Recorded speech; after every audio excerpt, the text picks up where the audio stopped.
Jelang Natal dan Tahun Baru, harga cabai merah di kota Jambi naik cukup signifikan, yaitu mencapai Rp90.000. Beberapa pedagang juga ada yang menjual harga di bawah itu, mulai dari Rp80.000-an.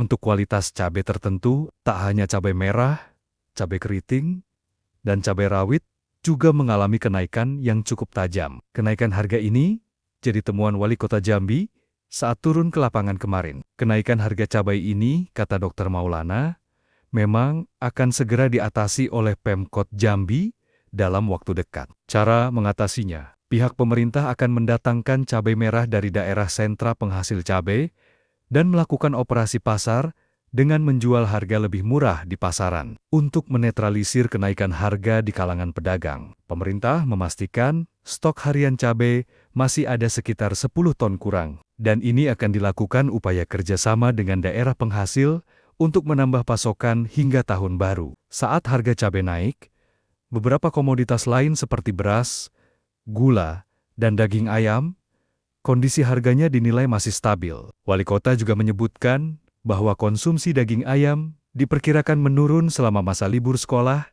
sehingga tidak memicu kenaikan harga. Demikian laporan Lina Liska untuk Jambi Express TV dan Bungo Pos.com. Biasanya pada momen-momen keagamaan penting, Lebaran, Natal, itu ada kecenderungan harga yang naik.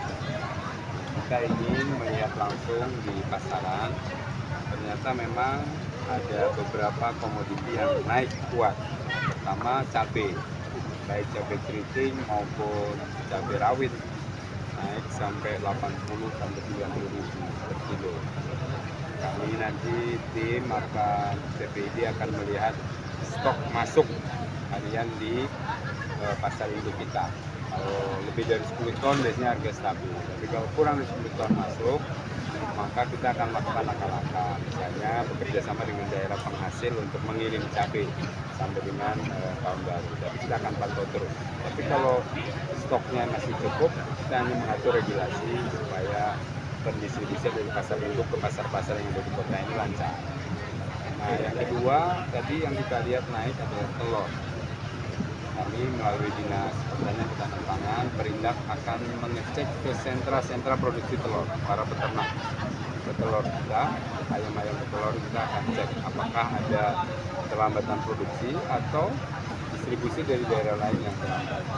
Nanti hasil dari evaluasi di pasar ini, TPID akan rapat merumuskan supaya sampai dengan akhir tahun, awal tahun baru dan seterusnya tadi tidak ada kenaikan yang signifikan. Setidaknya mengurangi dari kenaikan itu yang terlalu tinggi, karena kita khawatir akan menyebabkan inflasi tinggi yang kemudian bebannya kepada masyarakat juga berat.